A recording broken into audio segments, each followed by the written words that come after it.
Bonjour à toutes et à tous, bienvenue dans Vocalement Vôtre, l'émission de l'association Politiquement Vôtre. Aujourd'hui, c'est le 4e épisode spécial sur les municipales de Grenoble 2026 et je suis toujours accompagné de Quentin. Salut Quentin. Bonjour Corentin, effectivement je suis là et on est plutôt bien accompagné de la liste Grenoble-Alpes Collectif ou GAC avec Thomas Simon. Bonjour Thomas, comment Bon, allez-vous? bonjour, très heureux d'être là. Et Léonie Chamussy. Bonjour Léonie, comment allez-vous? Bonjour, super contente, merci. Merci à vous deux. Donc on va présenter un petit peu la liste dans un premier temps. La liste GAC, donc c'est une liste qui est citoyenne. Quand on va un peu sur vos réseaux sociaux, on se rend compte que c'est un truc que vous avez mis en avant, de ne pas être lié à des partis politiques, d'avoir monté la liste vraiment avec des Grenoblois et des Grenobloises. On notera d'ailleurs, pour notre plus grand plaisir, que vous êtes les premiers à venir, non pas tout seul, mais à deux. C'est vrai. Et on apprécie beaucoup, ça va être très sympa. Alors, est-ce que vous pouvez nous parler un petit peu de votre collectif, s'il vous plaît? Comment vous l'avez monté? La liste qu'il y a dedans? Comment c'est fait, etc., s'il vous plaît. Ouais, donc nous, c'est un collectif citoyen, comme vous l'avez dit. C'est hyper important pour nous d'appuyer sur le fait qu'on n'est pas lié à des partis politiques et on a vraiment envie d'avoir une action locale. On fait partie, par contre, d'un réseau de listes citoyennes et participatives. Il y en existe partout en France. Il y en a plus de 550 qui se présentent en 2026. Et donc, moi, ça fait à peu près 1 an que je suis dans le collectif, mais Thomas, tu pourras parler un petit peu du début. Et l'idée, c'est donc vous avez vu, on est à 2, et pour nous, c'est hyper important qu'on essaye de désacraliser un peu le monde de la politique et des élus, et surtout du rôle du maire et des têtes de liste. Enfin voilà, qu'en fait, on a envie de montrer que le pouvoir, ça se partage, et qu'on n'a pas qu'une seule personne qui va décider de tout. Mm. Enfin, on a envie de faire les choses autrement, en fait. C'est vraiment comme ça qu'on a envie d'incarner les choses. C'est vrai que c'est un binôme de tête de liste, j'ai vu. C'est pas qu'une seule personne aussi, c'est deux Ouais, personnes. c'est un binôme de tête de liste et on a décidé la semaine dernière que c'était moi tête de liste. Nadia s'est retirée pour Ah. des raisons personnelles. Ok. Mais oui, cette histoire de binôme, en tout cas, on n'essaie jamais d'intervenir seul et c'est aussi pour ça qu'on est là tous les deux aujourd'hui. En tout cas, derrière toute cette philosophie des listes citoyennes et participatives, il y a tout un travail de plusieurs années de partage du pouvoir qui a démarré un peu en 2014 symboliquement avec la liste citoyenne de Saillant dans la Drôme, une petite commune de 1500 habitants où ils ont mis toute la liste candidate pour les municipales. Et en 2020, il y a plus de 400 listes citoyennes qui se sont présentées aux municipales. Il y en a 70 qui ont gagné les villes et qui ont essayé de faire de la démocratie autrement. Et pourquoi on se dissocie des partis politiques? En fait, on considère aujourd'hui que le fonctionnement politique va mal, que les gens en ont marre de ce fonctionnement politique où on élit des représentants qui décident à notre place. Et on ne trouve pas dans les partis politiques actuels une vraie remise en question de ce mode de fonctionnement.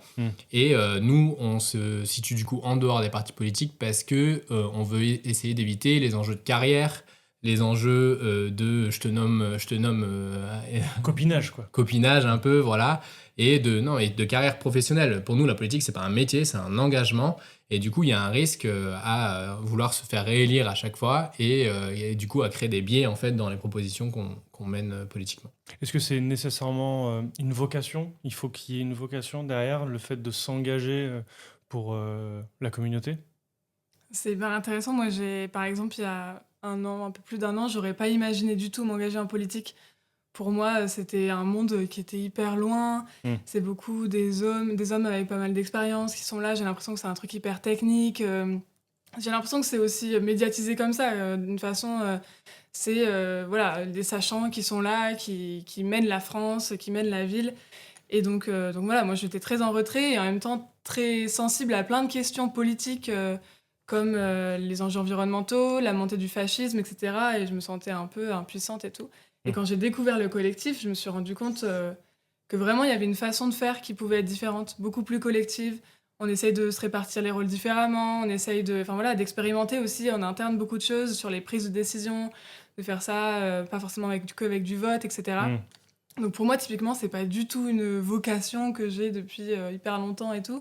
Et c'est plutôt des rencontres que j'ai faites qui m'ont amené et une certaine confiance en fait qu'on a dans le collectif qui m'ont amené aujourd'hui à me dire que bah oui, je suis prête à m'engager dans une liste. Et c'était pas le cas il y a encore quelques mois, quoi. Ok. Je vois. Et puis le fait peut-être que ça soit dans un environnement sain Il y a aussi une meilleure confiance en soi-même pour amener à des projets, je suppose. Parce que je remarque aussi qu'il y a beaucoup la parité qui revient souvent dans vos posts, sur vos sites, etc. Donc ça aussi, c'est aussi quelque chose, l'égalité, que ce soit à tout niveau et en plus entre les genres, comme ça au moins. Complètement. On Vous est avez un égal peu de de partout. tous les profils dans votre liste. Est-ce que vous pouvez nous en parler un petit peu? On a fait un gros travail du coup depuis 2 ans. Le collectif il s'est lancé il y a 2 ans sur la parité sociale. Mm. En gros, un des biais en politique aujourd'hui, c'est que c'est un peu toujours les mêmes qui se présentent. Si je fais un truc un peu caricatural, c'est des hommes blancs, CSP+. Moi, quoi. Et du coup, l'idée de ce collectif-là, c'est aussi de créer les conditions pour que plein d'autres gens puissent participer. Donc, on a mis en place entre nous des systèmes où on essaie de s'aider dans la garde d'enfants. Moi, j'ai 2 enfants. C'était aussi un enjeu pour que je puisse venir. Mais on a notamment Nadia qui est là, qui a aussi des enfants qui est maman toute seule. Et il y avait des enjeux pour l'aider à garder les enfants pour qu'elle puisse venir au collectif. Zoé, pareil. Il y a aussi des enjeux. En fait, on fait des réunions le soir et tout le monde ne peut pas venir. Quand tu as bossé toute la journée en intérim sur un chantier, en fait, le soir, tu es claqué et tu peux pas venir aux réunions. Et donc, comment on fait pour intégrer des personnes qui peuvent pas venir à ces moments de réunion, qui sont un peu les moments où on décide, mais pour qu'ils aient quand même leur place, pour qu'ils donnent quand même leurs idées et qu'ils puissent être sur la liste. Donc, on a fait énormément de travail comme ça. On n'avait pas du tout de solution magique, mais c'est vraiment ce travail très fin de soutien des uns des autres qui permet en fait à chacun de s'exprimer et d'être là en fait, aux réunions et aux prises de décision, et maintenant d'être représenté sur la liste. Et du coup, vous faites comment? Pardon, excusez-moi. J'allais dire plus qu'un aspect logistique dont tu as parlé aussi, c'est aussi très culturel.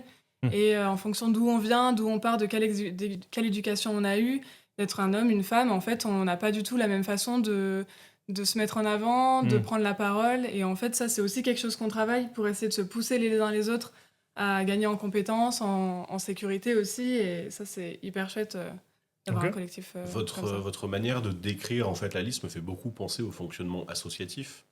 On est plus du côté associatif que travail, si je puis dire. Alors en fait, oui, la gouvernance partagée, toutes ces méthodes d'éducation populaire, elles ont une histoire, hein, elles viennent plutôt du milieu associatif et des pays anglo-saxons notamment. Il y a beaucoup d'assauts d'éducation populaire à Grenoble notamment qui pratiquent ça, mais la spécificité, c'est de l'appliquer au monde politique. C'est ce qu'on fait en fait dans ce réseau-là de liste citoyenne, c'est ce qu'on fait un peu au GAC, c'est qu'en fait comment on crée ces conditions d'inclusion, de partage de la parole, de partage des rôles, de partage du pouvoir, et comment on a une réflexion interne très forte là-dessus. Et nous, ça nous a travaillé à plein d'endroits, notamment ces derniers mois, sur la désignation de la tête de liste, sur qui va être représenté, sur les thématiques de campagne, quelles solutions on met dans le programme. Et donc c'est un travail de tous les instants. Et en fait, comment ça marche d'habitude, c'est qu'en fait, il y a quelqu'un qui se sent vouloir être maire, qui va réunir des gens autour de lui. Il y a une direction de campagne qui se met en place. Et en gros, il y a un noyau dur qui prend les grandes décisions, hein, comme c'est le cas dans toutes les autres listes de Grenoble, et qui va décider de qui est tête de liste, de qui est adjoint, de l'ordre de la liste, des sujets thématiques de campagne, de comment on répond à un tel. Et nous, tout ça, on essaie de le faire collectivement. On essaie de partager le pouvoir au maximum avec des rôles qui peuvent tourner dans la liste. Je ne sais pas si on pourrait dire que vous êtes un peu hors système, je mets des guillemets, ça se voit pas. Mais est-ce que du coup ça marche? Vous arrivez à quand même rentrer dans ce système politique qui n'est pas celui que vous voulez instaurer? Est-ce que ça fonctionne? Il y a 59 noms à trouver quand même. Est-ce que ça a été Ouais. une épreuve? Comment vous l'avez vécu? Oui, en fait, c'est ça qui est dur, c'est qu'on a envie de proposer un autre modèle que celui qui est en place aujourd'hui en politique, mais il faut quand même qu'on rentre dans le moule pour pouvoir accéder à ces espaces de pouvoir-là. Et donc, ça crée aussi beaucoup de tensions en interne aussi, de comment est-ce que je vis. Voilà, il faut aller vers cette direction-là tout en gardant notre valeur, notre fonctionnement. Donc ça, c'est pas évident. Et par contre, ouais, moi, je suis hyper fière de dire qu'aujourd'hui, on a réussi à construire une liste de 59 noms, dont une quinzaine de noms, les premiers de la liste qui sont avec une parité, qu'on vient de dévoiler d'ailleurs. Là, on a fini la liste la semaine dernière, enfin le week-end dernier. Et c'est hyper chouette de voir que tout ce travail qu'on mène depuis 1 an a abouti à quelque chose d'hyper chouette. Et puis... Et après, on est aussi héritier, c'est ce que je racontais, des autres expériences de listes citoyennes qui ont fait ça. Donc, on est loin d'avoir tout inventé. On a fait notamment un truc qui s'appelait le plébiscite citoyen, en fait, c'était une plateforme qu'on a créée avec 2 développeurs qui étaient dans le collectif. L'idée, c'était que n'importe quel grenoblois, grenobloise puisse proposer des gens sur notre liste. Et ça, c'est un concept qui avait été essayé à Toulouse, en fait, pour la liste Archipel Citoyen, qui a fini par faire 48% quand même à Toulouse en s'alliant avec les partis politiques. Donc c'est l'idée de dire, en fait, tout le monde peut faire de la politique. C'était un peu l'adage du début de notre campagne, pour montrer en fait que vraiment c'était symbolique aussi, mais c'était pour dire, venez, rejoignez-nous, vous êtes capable de faire de la politique. Et en fait, les élus, c'est des gens comme nous. Ils prennent des décisions hyper importantes, mais avec une meilleure représentativité et en ouvrant en fait ces questions-là, on est capable de prendre encore, d'aller plus loin en termes de partage du pouvoir. Ok, c'est plutôt intéressant. Ça, on pourrait même en parler plus longuement dans un épisode dédié un jour peut-être. Chers auditeurs, si vous voulez, écrivez en commentaire, ça, c'est parfait pour le référencement, donc allez-y, écrivez-nous. Accessoirement, on lit et on apprécie On lit et on vos apprécie. commentaires. Donc, Quentin, est-ce que tu peux nous présenter les 2 thèmes, s'il te plaît, Bien sûr. de ce soir? Comme Très ça, on va rapidement. commencer là-dessus. Très rapidement, juste avant les 2 thèmes, parce que le podcast est avant tout informatif et pédagogique. Je rappelle donc, on parle des élections municipales qui se déroulent à la mi-mars, donc à peu près dans un mois quand vous pourrez écouter ce podcast. Ces élections, en théorie, se déroulent en 2 tours. En pratique, il peut y en avoir qu'un seul, s'il y a une liste qui fait plus de la moitié des voix. À Grenoble, a priori, ça ne sera pas le cas. Donc je disais 2 tours, au cours desquels, pour atteindre le deuxième, il faut faire au moins 10% au premier. On a déjà pas mal expliqué, donc je renvoie un peu à nos épisodes précédents, on va peut-être pas non plus faire un développement trop long là-dessus. Mais voilà, donc scrutin proportionnel prime majoritaire, 2 tours, donc les voix sont très importantes. Les voix sont importantes et c'est marrant parce que sur les thèmes de ce soir, vous en avez choisi un et comme d'habitude, on vous en a imposé un et vous avez choisi le thème de la démocratie locale. Quand on vous entend présenter la liste, c'est pas très surprenant. C'est évident même. Tout à fait. Nous, on vous a imposé comme thème les caméras de sécurité à Grenoble. Alors, concernant la démocratie locale, c'est une question qui est centrale dans les municipales, en tout cas à Grenoble en 2014 et en 2020. C'est un sujet plus largement dont on a beaucoup entendu parler. Il est cadré, pour ne pas dire encadré, par la loi. Le pouvoir des maires de déléguer des choix n'est pas anodin ou inopérant pour autant, mais ils ne peuvent pas tout faire. Au cours des précédentes municipales, Éric Piolle s'était prononcé en faveur de plus de démocratie locale. En 2026, on constate que le thème revient encore souvent. Par exemple, il y a quelques jours, il y avait un débat, et vous y étiez présent, sur la thématique de la démocratie locale. Le 27 janvier, la Gazette des communes publiait un article intitulé « Démocratie locale, malaise profond chez les élus d'opposition ». L'article mentionne un malaise démocratique chez les communes marqué par la concentration du pouvoir, peu de transparence et un dialogue dégradé entre la majorité, c'est-à-dire les dirigeants du conseil municipal, et la minorité, c'est-à-dire les autres élus. Le problème, c'est pour certains la prime majoritaire, c'est-à-dire qu'avec peu de voix, on pourrait même dire une minorité de voix, on obtient systématiquement la majorité des sièges. Quelques statistiques avant de vous donner la parole. 21% des élus d'opposition ont déjà, en tout cas selon eux, engagé des démarches judiciaires. 89% des élus pensent que leurs propositions ne sont pas écoutées par le maire. 81% voient leurs amendements, c'est-à-dire leurs contre-propositions, refusées.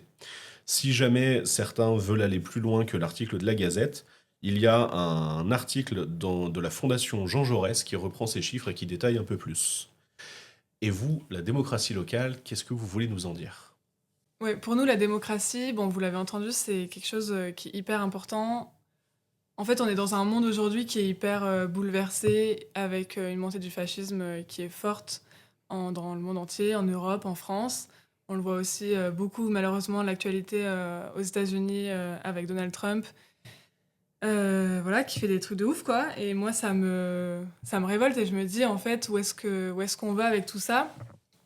Et on pourrait se dire, non mais là, c'est bon, c'est fichu, on va pas y arriver, c'est fini.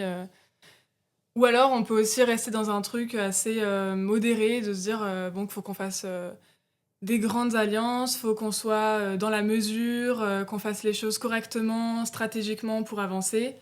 Et moi, je pense qu'il y a une autre voie aussi qui est possible, c'est de faire, voilà, de changer radicalement les choses et de proposer quelque chose de différent. Et moi, c'est ça qui m'a donné espoir et qui me donne espoir dans mon engagement aujourd'hui, c'est que je réalise que c'est possible de faire de la démocratie. Là, on parle de démocratie locale, parce qu'en fait, au niveau local, on a vraiment... la mairie, elle a du pouvoir sur beaucoup de choses. Et en fait, c'est des sujets, le logement, l'alimentation, les transports. Enfin, c'est des sujets qui touchent nos quotidiens. Et donc, en fait, c'est important que les personnes soient impliquées dans les décisions qui touchent à ce quotidien-là et qu'elles vivent et qu'ils et elles vivent au quotidien, quoi.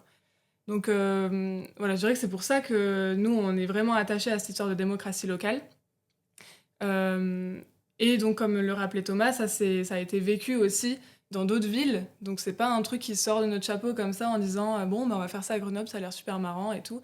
En fait, ça a été expérimenté, il y a des exemples qui montrent que ça peut marcher.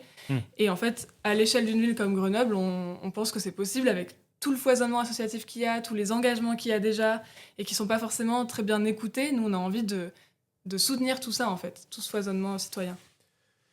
Et en fait, il faut se dire que nous, on questionne le fait d'être dans un système démocratique. On considère être dans un système républicain, c'est-à-dire qu'on élit des représentants qui prennent les décisions pour nous. On n'est pas en dictature. La dictature, c'est ce qu'on a mis à mal, enfin, ce qu'on a réussi à éviter après la monarchie et la révolution de 1789.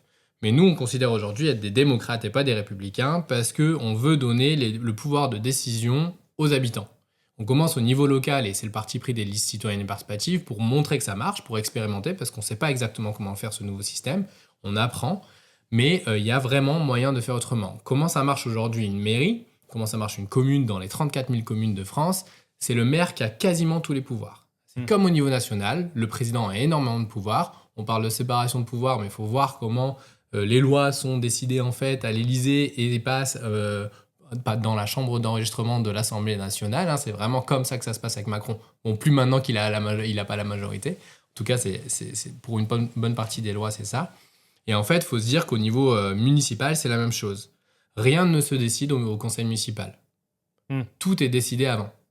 Le conseil municipal, comme l'Assemblée nationale, c'est un grand théâtre où on va entendre l'opposition dire que c'est n'importe quoi, et ça va durer 12 heures parce que c'est l'endroit légal pour enregistrer et avoir le droit de passer des délibérations et faire ce qu'on veut du budget. Moi, sur le côté démocratie, bon, j'ai compris tout ce que vous vouliez dire dans l'ensemble. D'un point de vue technique, comment vous voulez mettre ça en place ? Moi, quand j'entends démocratie, souvent, je mets ça avec droit de vote, hein, du coup, j'ai le droit de voter, etc. Mais du coup, qui dit voter à quoi ? À une idée, à quelqu'un. Mais du coup, qui choisit cette idée ? Qui choisit ce quelqu'un ? Pourquoi on choisit ce quelqu'un ?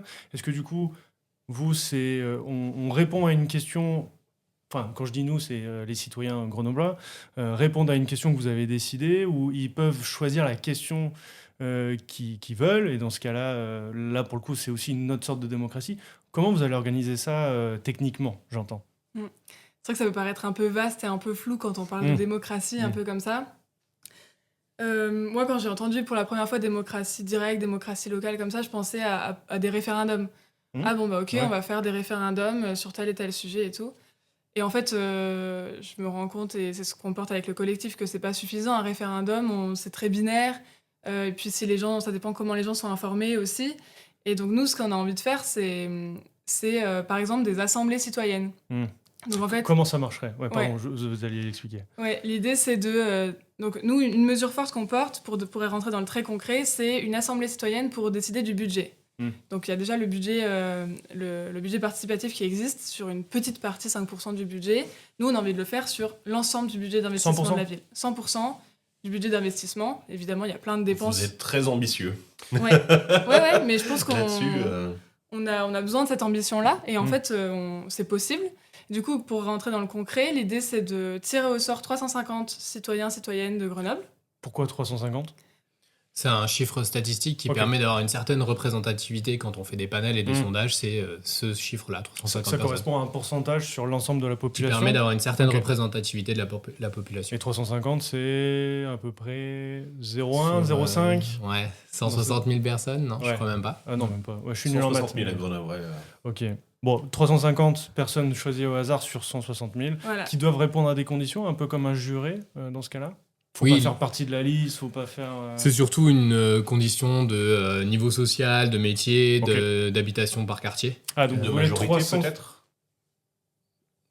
être majeur, parce que si vous prenez 160 000 habitants, on peut prendre des mineurs, mais les expériences d'assemblée citoyenne précédentes montrent qu'on ne peut pas descendre en âge trop bas parce qu'il y a une capacité à suivre les raisonnements, sauf si c'est accompagné par des éducateurs.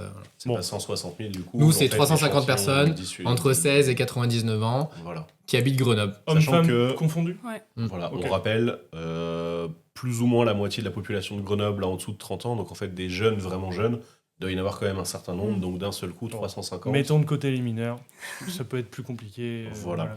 Ok. Mais Donc 350, vous prenez 350 Voilà, personnes. quand ils ressortent, on Ouais. les met ensemble avec des élus et Des agents. des agents de la ville. Donc, Ok. Agents d'entretien, agents de la paix, agents. Les- toutes les fonctionnaires. personnes qui Tout le monde. travaillent pour la ville, en fait, Ok. donc avec un panel de ces agents aussi, parce que eux, ils font tourner la mairie quand même, donc il faut quand même pas que toutes les décisions se fassent sans eux, quoi.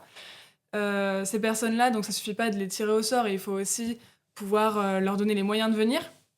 L'idée, c'est qu'on fasse 6 week-ends pendant 1 an, où ces personnes-là seraient invitées à venir à des assemblées, où elles seraient formées à qu'est-ce que c'est un budget en fait, parce que on a l'impression que c'est hyper technique et tout, mais si on apprend aux gens ce que c'est, tout le monde est capable de comprendre que on a l'argent qui peut venir de là et on peut le redistribuer à tel ou tel endroit. Et ensuite, les personnes pourraient délibérer, discuter, échanger à partir de chacune de leur vécu, et puis pouvoir proposer un projet de budget. En fait, le budget, c'est hyper intéressant parce que c'est là où va se décider tout ce qui est vraiment structurel, les grands projets politiques de la ville, en fait, pour le mandat. Et dans ces 350 personnes, vous referez un vote en interne. Moi, je veux 25% pour la police, 20% pour la nature, la Oui. voirie, Protection de l'environnement, voilà, ouais. protection de l'environnement, ce genre de choses. Ok. Ouais.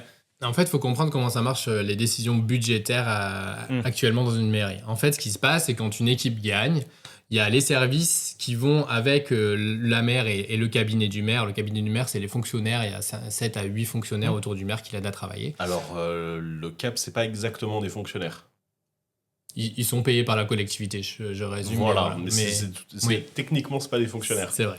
Par contre, des fonctionnaires ou des contractuels, parce que d'ailleurs, il n'y a pas que les fonctionnaires, sont là, et je peux en témoigner, pour accompagner effectivement les élus dans la mise en place du budget.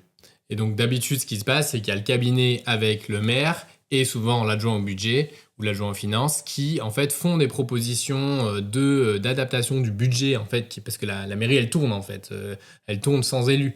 C'est la machine administrative qui fait tourner. Les élus, ils vont axer le programme et le budget dans un sens ou dans l'autre en fonction Ils de leur donnent des couleur directions. politique. Ils donnent des directions. Et c'est ces directions-là qu'on peut modifier. Et donc, quand les élus arrivent au pouvoir, en fait, il y a tout un travail qui est le début du mandat où on va essayer de transformer le programme politique en budget et notamment ce qu'on appelle la PPI, la programmation pluriannuelle d'investissement, qui en fait est le document qui est pas si compliqué à comprendre, qui résume un peu tous les grands investissements du mandat. On hérite d'une partie d'investissement, mais on peut aussi investir une bonne partie. Sur le mandat qui arrive, ça va représenter 240 millions d'euros. Ok. Et donc, en gros, ces arbitrages-là, il y a une proposition qui est faite, et après, il y a un séminaire d'élus. Mhm. Un week-end, 2 week-ends, un samedi, 2 samedis, où le maire, l'adjoint au budget et le cabinet arrivent et proposent les arbitrages budgétaires à l'ensemble des élus. Et c'est là que chaque élu, ce qui se passe aujourd'hui en tout cas, va essayer de défendre sa délégation. Bon, moi je suis élu au sport, je vais essayer d'avoir un peu plus de subventions pour les assos sportives. Moi je suis élu à la culture, donc je vais essayer de gratter un peu plus d'argent pour les assos culturels. Voilà. Et là, il y a un espèce de truc qui joue entre le maire, le cabinet et les élus pour essayer d'adapter pour que tout le monde soit à peu près content. Ok. Nous, on estime que cet endroit-là, il y a une faible qualité de délibération parce que c'est beaucoup déjà en silo et en plus, c'est une application du programme à ce moment-là avec une certaine vision politique. Et ça, on bosse notamment avec Hakim Sabri qui a été adjoint aux finances pendant 10 ans à Grenoble. On bosse aussi avec des cabinets et des maires et des élus d'autres communes qui vont conjointement en 2026 tenter d'ouvrir le budget. Donc si on gagne Grenoble et on arrive à le faire à Grenoble, mais dans tous les cas, il va y avoir d'autres communes qui vont l'essayer, cette ouverture du budget. Parce qu'en fait, les communes participatives, elles se sont rendues compte que c'est vraiment là le cœur de la décision, il se fait là, au début du mandat.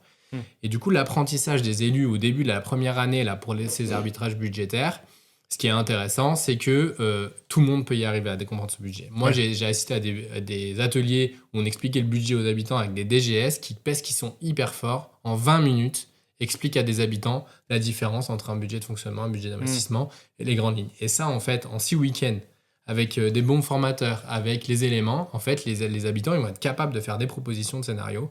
Et c'est ça qu'on veut leur faire faire. Et après, on veut que ça soit voté à référendum en septembre 2027. T'entends ça, Corentin? C'est-à-dire que si dans un épisode, j'arrive à expliquer budget de fonctionnement et budget d'invest, je suis super fort. Rien qu'avec les mots, je pense voir à peu près ce que c'est, mais Et les mots ne sont pas trop trompeurs Voilà. là-dessus. C'est vachement intéressant. La question donc, que je me pose pour parler un peu du système de comment ça marche, je l'ai dit dans l'introduction, c'est la fameuse prime majoritaire. Est-ce que vous pensez que si on faisait sauter cette prime majoritaire, ce serait plus démocratique dans les conseils municipaux? Est-ce que c'est ça l'obstacle pour vous? Il y a un enjeu plus systémique à ça, je pense. Euh, Aujourd'hui, les élus, on le voit, c'est un peu toujours les mêmes. En tout cas, dans les grandes villes comme Grenoble, il y a quand même une faible représentativité au niveau du conseil municipal déjà. Mhm. Et en fait, nous, on pense qu'il faut inclure vraiment les habitants qui sont pas dans des mandats d'élus ou quoi, et qui vivent leur ville et qui puissent être impliqués, que ce soit dans le budget ou dans d'autres décisions. Euh, c'est eux qui auraient la priorité dans les décisions. Si c'est organisé, enfin, c'est-à-dire, Derrière cette question, je vais me permettre d'être taquin entre guillemets. Vous avez une idée politique quand même derrière la tête, vous avez certaines valeurs. Si les 350 personnes ont voté pour un budget d'une valeur qui n'est pas forcément votre ligne politique, je prends comme exemple, on en avait parlé avec un précédent candidat qui était pour ou contre armer la police municipale. Si ce thème, donc je connais votre réponse à cette réponse qui est non. Arrêtez-moi si je me trompe. Non, oui, c'est bon. Il ne t'arrête pas. Il ne m'arrête pas, donc c'est bon. Si, imaginons, sur le budget sécurité, les habitants, les 350 personnes que vous avez tirées au sort, donc vraiment pur hasard, la majorité de ces 350 personnes décident d'allouer un budget pour armer la police municipale. Est-ce que, même si c'est contre vos idéaux, est-ce que vous serez OK pour ce genre de choses ou pas? Ouais, moi, je prends cet exemple parce que je sais ce que vous pensez réellement, Ouais. mais derrière, on peut imaginer d'autres cas de figure. Bah, nous, de toute façon, on suivra les décisions des habitants. Ok. Même si Vous elles dites ça, sont- mais avec nom de la tête. Ah ouais, peut-être je fais non de la tête parce que je suis là. Non, faut pas armer la police. Non, mais en fait, ce qui se passe, c'est quand on regarde n'importe quel panel de citoyens qui s'organisent, c'est qu'une fois qu'on a des experts, des policiers qui viennent nous expliquer la vision de la politique en termes de sécurité, on se rend compte que l'armement de la police ne sert à rien et coûte Oui. de l'argent. Mhm. On se rend compte que les caméras, on en parlera après, ne servent à rien. Donc en fait, nous, on sait très bien que si les citoyens, on a confiance aux gens, si les citoyens voient ces arguments-là, ils vont se dire, ah bah non, en fait, faut pas armer la police, faut pas mettre des caméras, ça coûte trop cher, Ouais, ça mais sert à si rien, on va malgré faire autre chose. ça, ils votent. Si malgré ça, ils votent pour ça, nous, on suivra dans tous les Ok. cas. Nous, on considère que la décision démocratique, l'éducation populaire que ça crée, les débats dans la commune, pas sur des gens, pas sur des listes, mais sur des idées, dans tous les cas, ça sera plus vertueux qu'il y ait ces décisions-là, même si de temps en temps, ça va pas dans le sens que nous, on aurait... Qu'importe le résultat de la démocratie que vous auriez mis en place, même si c'est contre vos idées, on suit la Après, démocratie. on parle que de municipal, hein, soyons On d'accord. parle, Là, on parle que de municipal. Il n'y a des pas non municipales, plus. bien sûr. Voilà. Ça m'amène une question, votre intervention. Si jamais les habitants décident de ne pas participer, si vraiment vous avez. Alors, soit par exemple, vous tirez les 350 Ossoriens qui vous disent bah, moi, je veux pas. Ou si vous en avez, vous consultez largement et en fait, on se rend compte que, et c'est un truc qu'on voit beaucoup dans les élections, il y a énormément d'abstention. Comment est-ce que vous tenez compte de ça? Est-ce que le vote blanc compte? Est-ce que l'abstention vous fait revenir, modifier les choses? bah, on est conscient que c'est hyper difficile, enfin voilà, qu'il y a un vrai enjeu à aller chercher les gens et à les faire participer. Après, aujourd'hui, on constate de l'abstention, etc. Moi, je pense pas que ce soit parce que les gens ils sont plus intéressés par la question politique, mais plutôt parce qu'ils se retrouvent plus représentés par des personnes qui les ressemblent, quoi. Et après, il faut mettre les moyens pour que les gens puissent participer. En fait, il n'y a pas juste la volonté, il y a aussi, comme je l'ai dit déjà, beaucoup de problèmes systémiques comme on a dit, les familles monoparentales, les personnes qui bossent le week-end en soirée et tout. Ils vont dire, les gars, vous êtes bien sympas avec votre démocratie, mais moi, je fais quoi? Je viens pas, en fait. Enfin, c'est pas possible. Mais justement, le premier tirage au sort des 350 citoyens, vous serez peut-être confronté à cela, Ouais. en disant bon, c'est quoi ce truc encore? C'est nouveau, ça vient de sortir, j'y vais pas parce que ça sert à rien. On aura le droit de refuser au cas où. C'est pas comme jurer où là, on n'a pas trop le choix. Hein. Oui, de toute façon, on peut pas légalement imposer Ouais. aux personnes de venir. Je pense qu'il y a un vrai travail d'éducation. Enfin, c'est sur du long terme aussi que ça peut se faire et tout ça. Après, ce qui a marché, pour citer d'autres exemples, il y a une ville, Poitiers par exemple, c'était une liste citoyenne qui a gagné la mairie en 2020 et qui a fait des assemblées citoyennes. Quelque chose qui a fonctionné chez eux, c'était par exemple que les élus aillent toquer aux portes directement des personnes tirées au Ce sort. que vous faites, ce qu'on voit d'ailleurs sur Instagram Voilà. ou les réseaux. C'est ça, aller chez les gens directement, leur dire Madame, vous avez été tirée au sort, félicitations pour participer à la décision du budget, ça va se passer comme ça, et puis ce sera votre décision qui sera vraiment écoutée et prise en compte, enfin la décision collective. Et du coup, si les gens se sentent impliqués, nous on pense que ça peut marcher comme ça, et après évidemment on aura peut-être des personnes qui vont dire non, on va tirer au sort d'autres Ça personnes. arrivera Enfin, voilà, il y a- forcément. Oui. Ça m'amène une autre question. Les gens qui participent pas, souvent on retrouve beaucoup les mêmes catégories socio-professionnelles ou des gens qui, vous l'avez dit, en fait, qui croient plus au système, etc. Est-ce qu'avec le côté, bon, bah, s'ils veulent pas, on essaye de leur proposer, de leur expliquer, mais s'ils veulent pas, bah, ils viennent pas. Est-ce qu'on n'a pas, en fait, une reproduction à nouveau sociale un peu involontaire de ce qu'on a déjà, en fait? C'est-à-dire que les gens qui participent déjà. Ici, il y a des études sur la participation citoyenne, hein, c'est un truc qui est très travaillé. Il y a un chercheur dans l'université de Louvain-la-Neuve, j'ai mangé son nom, qui travaille sur ça. Et lui, la statistique qu'il donne, c'est qu'il y a 6% des gens à qui on propose qui acceptent de venir quand ils sont tirés au sort. Et dans ces 6%, on reproduit tout de suite les inégalités. Il y a plus d'hommes que de femmes, il y a plus de catégories socio-professionnelles supérieures que d'autres.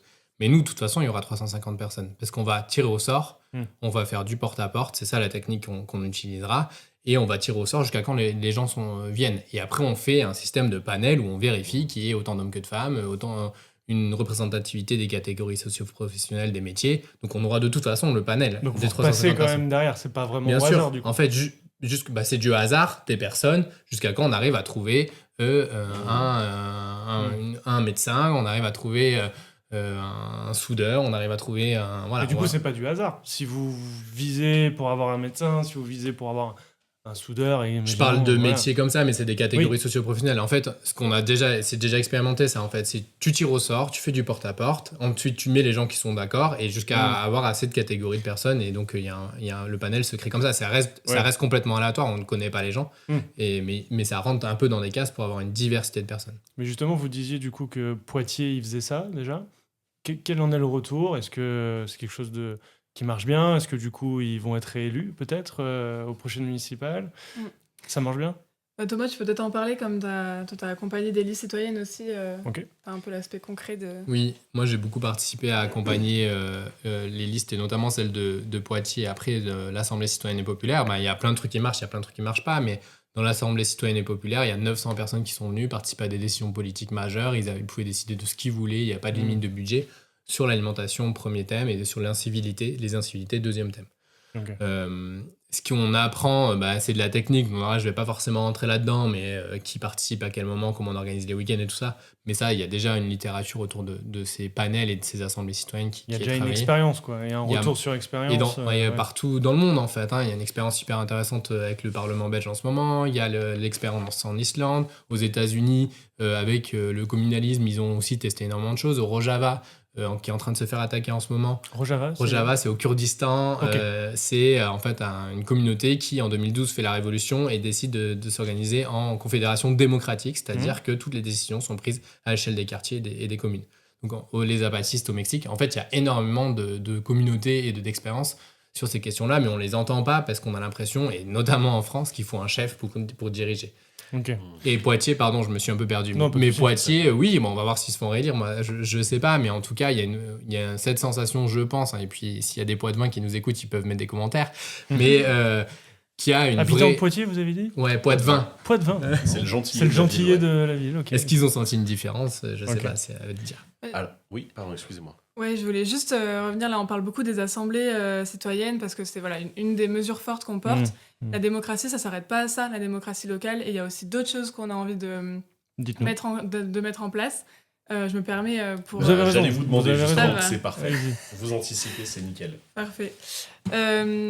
Notamment, en fait, on a aussi envie de redescendre. Grenoble, c'est une grande ville avec plein de quartiers qui sont aussi assez...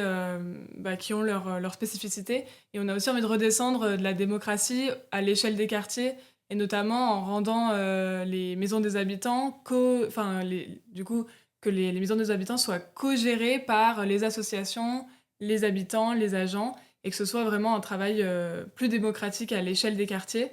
Et la démocratie, elle se vit aussi beaucoup... Enfin, pour moi, c'est revenir déjà à prendre soin de nos interactions et à rééchanger, enfin, rediscuter avec les gens, apprendre à ne pas être d'accord, etc. Et ça, c'est vraiment à différentes échelles. Et donc, l'aspect très local, je pense que pour nous, elle est aussi très importante et que voilà, ça se fasse plus même dans les quartiers, pas forcément que à la mairie, quoi. À travers les maisons de quartier, à travers des associations de quartier, peut-être? Ben, en fait, la démocratie, c'est aussi tout l'engagement associatif. Il y a 5000 associations à Grenoble. On a énormément de chance de vivre ici. Et c'est aussi s'engager pour les questions de solidarité, pour l'alimentation, pour la radio comme vous faites, pour la culture. Et c'est tout ça, la démocratie. En fait, une mairie, elle a aussi une charge fonctionnelle, les crèches, énormément de choses qu'elle gère, l'état civil et tout ça. Mais en fait, qui fait vivre un territoire, qui fait vivre une ville, c'est ses citoyen. habitants. Ouais, ouais. Et c'est ses habitants, c'est ses commerçants, c'est ça. Et là, il y a énormément aussi de décisions politiques qui sont moins grandioses, mais qui se prennent à cette échelle-là et que nous, on veut soutenir. On est dans une logique de démunicipalisation, on est dans une logique de faire confiance au tissu associatif pour leur donner de l'argent et les moyens de faire vivre cette démocratie. Alors, comme vous l'avez dit, Grenoble est une grande ville, tellement grande qu'elle est même pas toute seule. Elle fait partie aussi de la métro. Là, vous allez peut-être tomber sur un os, entre guillemets, parce que là, au contraire, on augmente, quoi. C'est pas on redescend à des plus petites échelles. Comment vous allez faire pour cohabiter avec la métro? Est-ce que ça sera votre meilleur ennemi? Est-ce que vous allez amener quelque chose? Dites-nous tout. Oui, bah ça, on l'a anticipé dès le début de la création du collectif. En fait, on s'est dit, la mairie, c'est déjà super. Enfin voilà, il y a des choses à faire au niveau de la mairie, mais il y a beaucoup de décisions qui sont prises aussi à l'échelle de la métropole. Et ça dépend aussi beaucoup de qui est élu dans les autres communes. Et du coup, il y a eu un vrai travail au début du collectif sur faire tisser du lien avec d'autres collectifs dans d'autres villes de la métropole pour essayer de faire un peu un réseau et d'avoir un poids citoyen à l'échelle de la métropole. Donc il y a d'autres communes comme Agières, il me semble qu'il y a une liste citoyenne. À Sassenage, à Coran, à Saint-Martin-Vinou. Quand même, un peu. Voilà. Même. Et puis après, il y a d'autres listes qui se disent moins citoyennes, avec qui on est en discussion. En fait, quand on dit citoyen, nous, en fait, on entend derrière plus le côté démocrate, le côté, en fait, on n'a pas envie de décider nous-mêmes. La rupture avec les partis politiques, elle se situe là. Est-ce que les élus sont légitimes pour prendre la décision à la place des gens? Nous, on dit les élus ils sont légitimes pour organiser la prise de décision. Et c'est là où elle est la rupture, et c'est pour ça qu'on n'est pas avec les partis politiques, même si on partage certaines valeurs avec des partis. J'entends quand vous dites légitime, certains pourraient même vous dire compétent. Est-ce que les habitants seraient aussi compétents pour prendre des décisions? Donc vous avez parlé de la pédagogie derrière, expliquer les histoires de budget, etc. Vous êtes plutôt optimiste là-dessus? D'expliquer correctement et surtout d'intéresser en final? Parce que 6 semaines, c'est quand même long. Est-ce qu'au bout de la 3e semaine, vous n'allez pas perdre le fil, entre guillemets, d'un citoyen qui aura été tiré au sort? En fait, ils vont être payés, les gens. Ah, Ils sont indemnisés. ça faut le dire. Je le dis maintenant. Non, mais c'est un vrai point. Si on n'indemnise pas les gens, en fait, on se retrouve dans des assemblées citoyennes avec des élus qui sont indemnisés, avec des agents qui sont payés, avec des animateurs qui sont payés, et les seuls qui ne sont pas payés, c'est les habitants. C'est les citoyens. Et en fait, c'est pas normal. Et du coup, il y a moyen aujourd'hui, et Grenoble le fait déjà sur certaines expérimentations, de payer comme des jurys d'assises les habitants. Et du coup, si pendant, en gros, à peu près, ce qui se fait, c'est à peu près 500 € pour 5 à 6 week-ends, t'es payé 500 €, et bah, tu viens tous les samedis et tu bosses.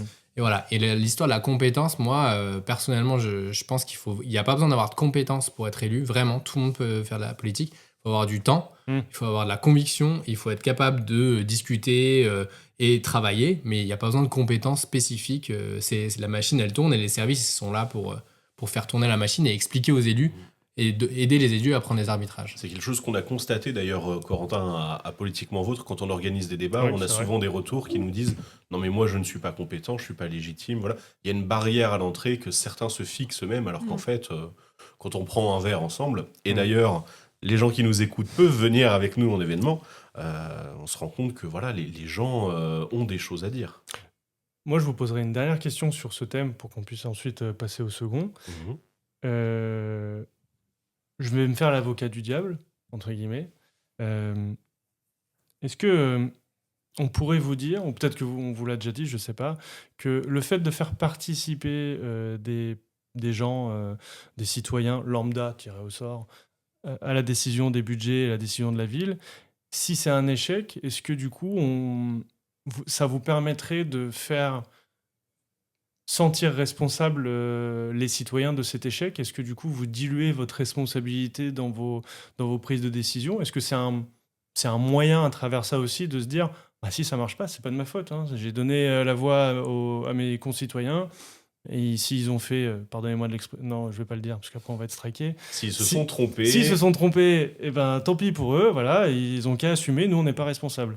Vous voyez ce que je veux dire? Est-ce qu'on déjà on vous a fait ce reproche et est-ce que vous sentez ça arriver Mais déjà, ça veut dire quoi que ça n'ait pas marché? Parce que pour moi, construire déjà une assemblée, mettre des espaces de codécision, faire monter en compétence plein d'habitants de tirer au sort, c'est déjà une réussite, quoi. Bah, pas dans la forme, mais dans le fond. par Ouais, exemple, on vous dit, les habitants, ils décident de mettre un plan. Je donne un exemple tiré de mes cheveux. J'en ai encore, Corentin me regarde pas comme ça. C'est moi qui les perds. Les habitants, ils disent voilà, on veut 10 millions pour diminuer la température en été à Grenoble. 2 ans plus tard, une étude sort. La température, c'est la même. Donc le projet est un échec. Et je Ah pense ouais, que je pensais dans ce pas à genre ça. de cas, Mais oui. qu'est-ce qu'on se dit? Est-ce qu'on se dit, bon, bah, les élus qui ont été élus n'ont pas mené le projet? Est-ce qu'on se dit, c'est l'Assemblée citoyenne? Ou je vous donne un autre exemple. Je veux piétoniser à fond Grenoble, plus que ce qu'elle ne l'est déjà. Mais en découle le fait qu'il y a certains magasins qui ferment ou quoi que ce soit, ou il y en a d'autres qui râlent, etc. Donc il y a un plus, mais un moins quelque part. Du coup, il y a aussi un désagrément. Et comment vous prendrez cette responsabilité-là?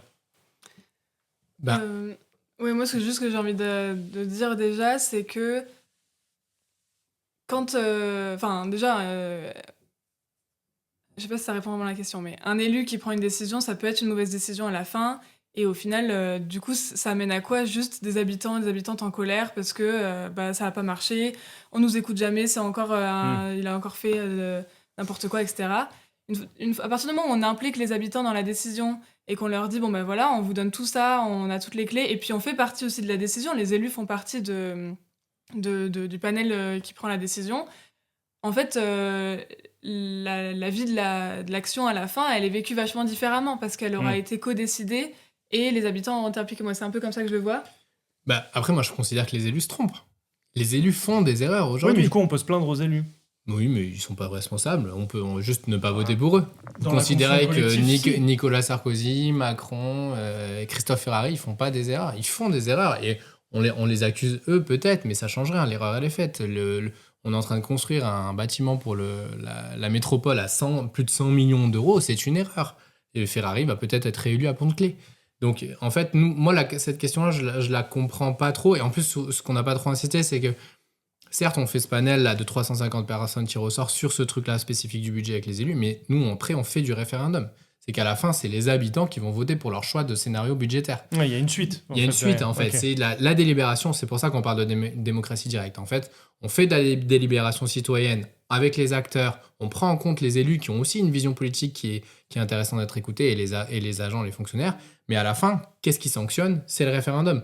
Donc on aura décidé collectivement de voter à 60% pour tel scénario budgétaire. Il y a des choses qui marchent, il y a des choses qui marchent pas, et on s'adapte. Rien n'est gravé dans le marbre, en fait. C'est ça la politique publique, c'est qu'on peut avancer, et c'est des scénarios aussi expérimentaux. C'est une super transition pour le deuxième thème, qui est très en vogue, les caméras de sécurité.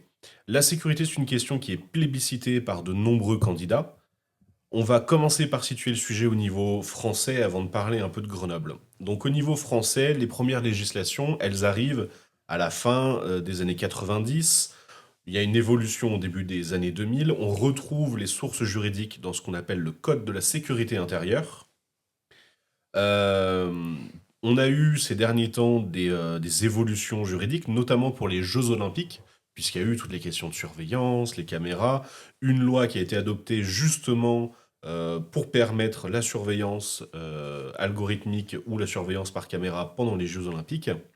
Et ce n'était alors absolument pas prévu, mais il se trouve qu'on a une actualité brûlante au moment où on tourne le podcast avec vous.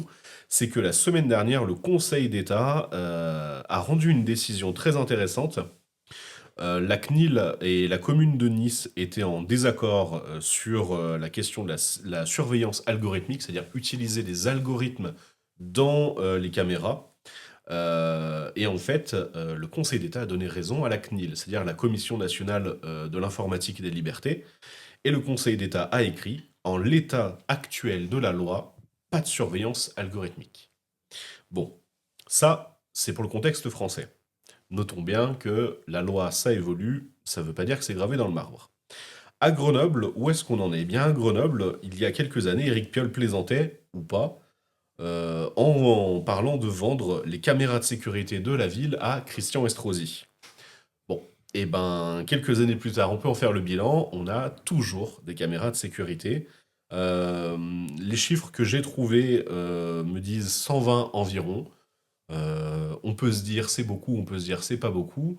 Une question qui demeure, et on l'a déjà abordée très rapidement avec un autre candidat, c'est la question de savoir si un agent est derrière une caméra, il n'est pas sur le terrain, est-ce que les caméras sont utiles? Est-ce qu'elles amènent une plus-value à la procédure pénale? Pour Et c'est info, donc- à Nice, il y a 5000 caméras pour faire Mm. la différence avec les 136 de Grenoble. Voilà. Et dans d'autres communes, je pense à Lyon, on est sur quelques centaines avec des propositions d'investissement des uns et des autres vers tel et tel nombre. Alors, caméras de sécurité, qu'est-ce que vous en pensez? Alors nous, quand on nous pose un peu la question comme ça, bah, on est contre les caméras vidéosurveillance, voilà, de façon très brute, voilà. On s'est pas mal renseigné et on a un peu plus creusé le sujet là, par rapport à ce dont on parle aujourd'hui. En fait, quand on regarde les études, les chiffres, concrètement, on pose la question à quoi ça sert. Quand on veut réduire la délinquance, en fait, c'est pas le moyen qui permet de réduire les incivilités, les violences, les délinquances en C'est pas la majorité, méthode quoi. la plus efficace, quoi. Ouais. Ok. En fait, donc il y a une étude par exemple de Laurent Mucchielli, un chercheur du CNRS, qui a fait une étude pendant 5 ans sur trois villes de différentes tailles dans le sud de la France. Et il évalue à 1 à 3% des affaires qui ont pu être résolues grâce aux caméras de vidéosurveillance, Mm. ce qui est quand même un peu ridicule en termes de volume. Et en fait, quand on regarde un peu dans le détail de quelles affaires on parle et de quoi on parle, en fait, on a des affaires qui sont résolues grâce aux caméras qui sont mises dans des espaces clos comme les parkings sur des vols de voitures ou voilà, des casses de voitures. Donc, il y a 30 à 40% des vols de voitures qui peuvent être réduits grâce aux caméras de surveillance. 12% des cambriolages, donc dans les maisons, etc., du vol qui peut être réduit. Mais en aucun cas, ça va réduire la violence qui peut être faite dans la rue. À Grenoble, on parle aussi beaucoup des problématiques de sécurité liées au trafic de drogue, etc. Les caméras, elles permettent pas d'être efficaces, en tout cas, sur ce point de vue-là, quoi. Donc nous, la question de la sécurité, c'est un sujet qu'on a travaillé dès le début parce qu'on sait que c'est un sujet à Grenoble et pour la vie des habitants, donc on ne dit pas qu'il n'y a pas de sujet. C'est juste que bien malin qui trouve une étude scientifique qui montre que ça sert à quelque chose. Léonie vient de le dire, il n'y a pas d'étude, en tout cas de la recherche, et d'ailleurs on travaille aussi avec des policiers, hein, qui montrent qu'il y a un impact sur les violences, le trafic de drogue, les faits divers. Il y a une autre étude qui a été hyper intéressante qui a été faite en Angleterre et aux États-Unis sur 161 lieux différents, des quartiers, des rues, qui montre du coup ils sont incapables de prouver une corrélation entre le fait de mettre une caméra et une diminution de la délinquance, de la violence. Il n'y a même pas de pouvoir dissuasif? Il n'y a même pas de pouvoir dissuasif. On parle, sur les vols de voitures, sur les cambriolages, il y a, mais pas sur les faits de violence. Les Voilà. violences corporelles? Ok. Non, en tout cas, nous, les études qu'on a trouvées disent ça. Et il y a justement ce bouquin qui est fait, qui est hyper intéressant de enquête sur le bluff de la vidéosurveillance. Donc nous, ce qui nous questionne, il y a ce truc-là, en plus, un autre effet, c'est l'effet plumeau, c'est-à-dire qu'on déplace le problème. En gros, on met une caméra à un endroit, il y a moins de faits de dégradation, de vol et de cambriolage, mais en fait, ça déplace le problème à la maison d'à côté. Donc il y a vraiment ce truc-là et c'est pour ça que nous on croise l'Assemblée citoyenne, c'est qu'à partir du moment où il y a 3, 4, 5 chercheurs différents qui viennent vous prouver que ça sert à rien, pourquoi on continue en fait de parler de la caméra? Si on veut donner un autre exemple, on parlait de Nice tout à l'heure. Voilà, en 2016, Nice avait déjà installé plus de 1200 caméras dans la ville. Malheureusement, ça n'a pas empêché un attentat dramatique d'arriver. Enfin, il y a des trucs quand même forts qui se passent. Ça n'a pas empêché, mais ça a permis de mener une enquête, d'améliorer la sécurité sur d'autres événements, ce genre de choses. Bah, c'est ça que peut-être vous avez des chiffres. Nous, on n'a pas trouvé les 1 à 3% dont on parle de cas où ça a permis de l'enquête. L'enquête a été... enfin, ils ont utilisé, parmi tant d'autres, ils avaient plein d'outils, et effectivement, ça a été des éléments d'enquête. Est-ce qu'ils ont résolu l'enquête grâce uniquement à ça ? Je ne pense pas, je ne saurais pas vous dire, je n'ai pas des sources, mais en tout cas, je sais que ça a aidé, forcément. Est-ce que vous seriez favorable, pour le dire très clairement, à ce que à Grenoble, si vous êtes élu maire, etc. ensemble, on vende l'ensemble des caméras? Vous me direz non, on va demander à l'Assemblée citoyenne. J'ai bien retenu. Mais en admettant qu'on vous demande vraiment à vous, est-ce que vous êtes favorable à ce qu'on se débarrasse de l'ensemble des caméras à Grenoble? Bah oui, moi, effectivement, quand on voit que ça a pas d'utilité, une caméra, ça coûte de l'argent quand même. Donc il y a l'investissement de poser des caméras, mailler la ville, etc. Ça coûte pour que ce soit vraiment. Enfin voilà, imaginons qu'on a envie de faire quelque chose de très efficace, il faudrait mailler la ville de façon hyper minutieuse et ça coûte des millions d'euros. Et après, il y a l'entretien aussi que ça amène derrière. On a essayé de chiffrer juste pour compléter. Une caméra, ça coûte entre 15 000 et 35 000 euros juste pour la mettre. Alain Carignon, il propose de passer de 110, nous on avait 110, mais de 110 à 350 caméras. Ça veut dire que déjà, on met à peu près 6 millions d'euros pour mettre 220 caméras. Quand on voit l'état des finances publiques actuelles, est-ce que c'est raisonnable sur un effet constaté très léger, voire inexistant sur les faits de délinquance? Parce qu'en fait, le problème à Grenoble, ce qu'on voit, c'est qu'il y a des faits divers liés à la drogue incroyables. On a du mal à y croire, mais qui touchent principalement en fait, les jeunes des quartiers. Et si on parle de l'utilité de l'effet de la caméra, l'effet n'est pas nul dans l'absolu. Enfin, il n'y a pas zéro effet, mais en tout cas, sur les faits, sur ce qui est de factuel, de palpable, il n'y a pas d'effet des caméras, de ce que vous disiez, de décaler, enfin, de dissuader, pardon. Voilà. Ouais. Mais par contre, il y a un effet de rassurer la population. En fait, c'est ça. Et c'est pour ça, aujourd'hui, qu'en France, il y a plein de politiques... majoritairement de droite qui veulent mettre en place les caméras. C'est un truc qui se voit dans la rue, etc. Les gens ils disent mon maire il prend soin de moi, il met des caméras. Mais en fait on nous ment derrière, on nous dit oui ça va résoudre les problèmes d'insécurité.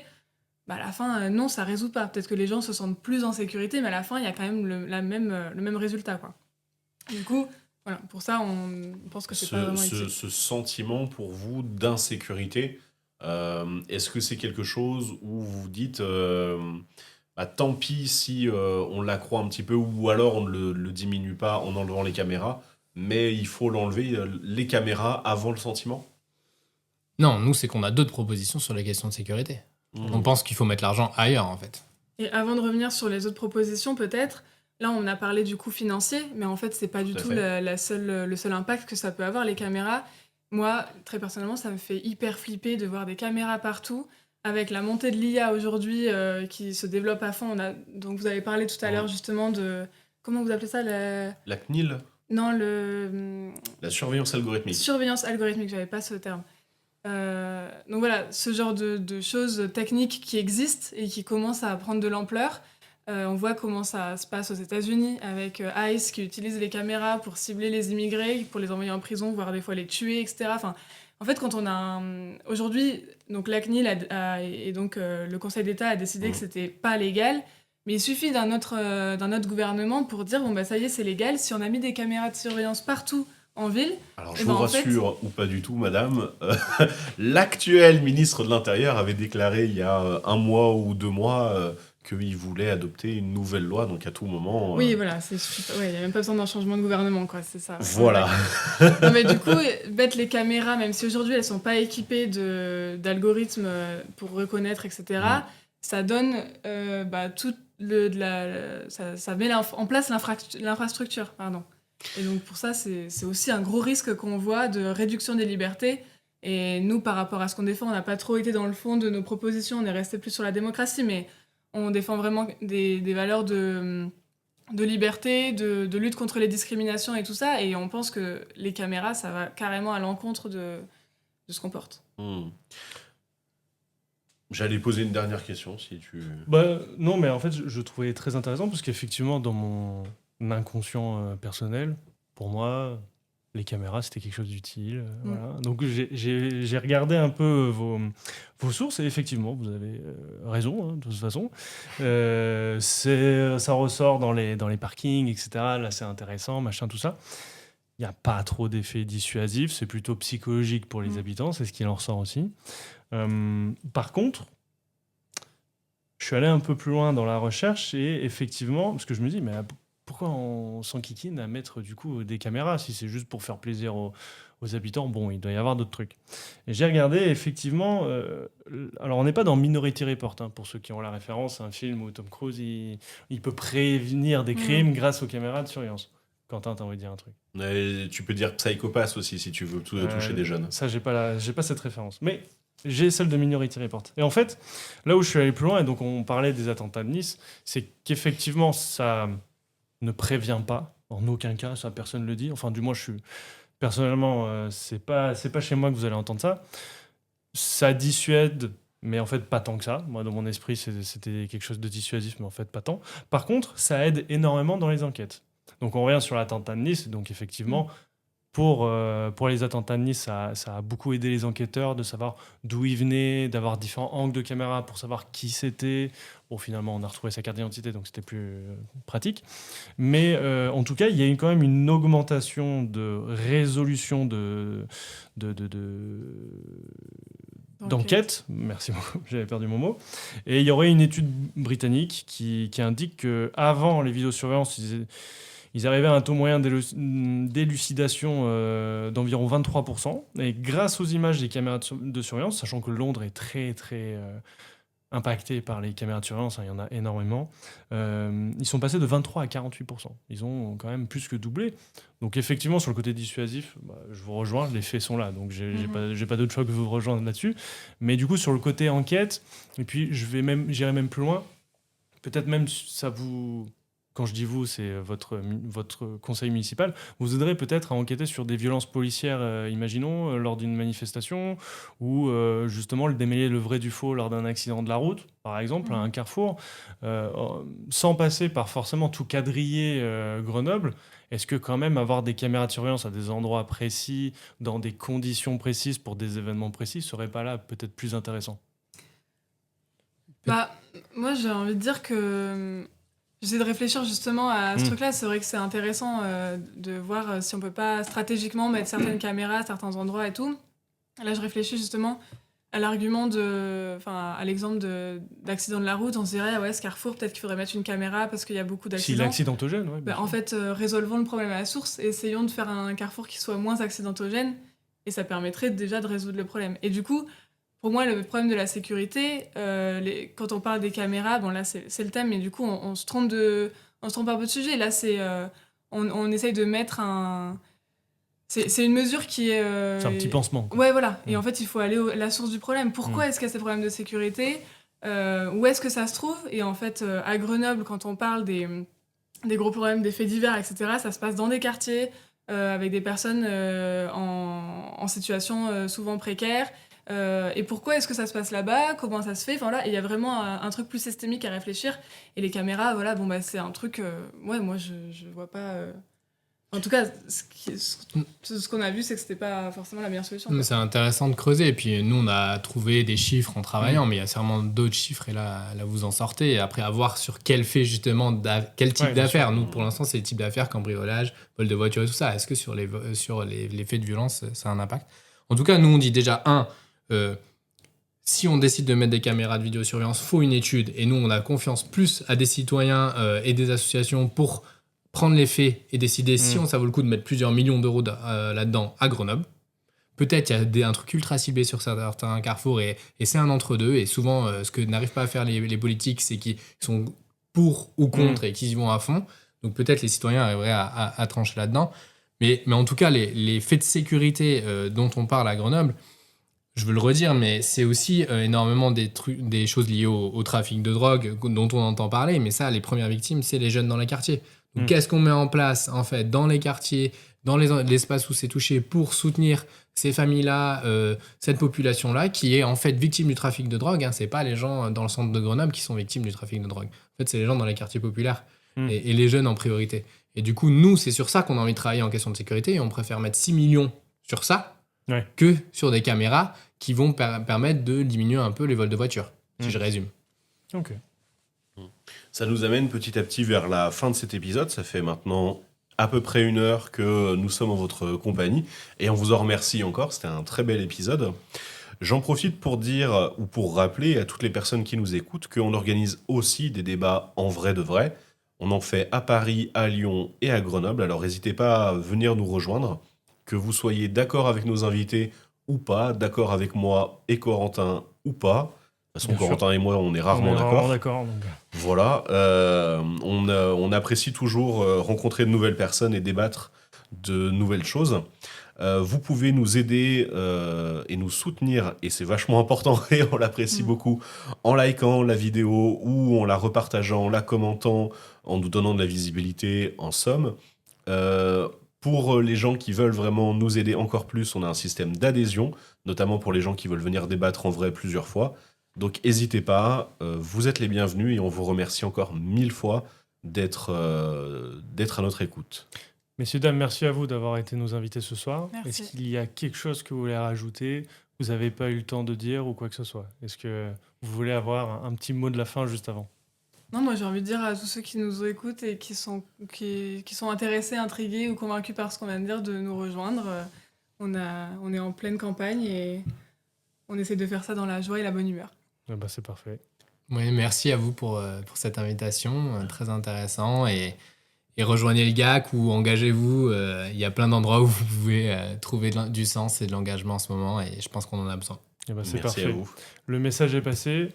Merci à tous. Comme a dit Quentin, n'hésitez pas à commenter, liker, mettre des commentaires. C'est toujours bon pour le référencement. C'est toujours important.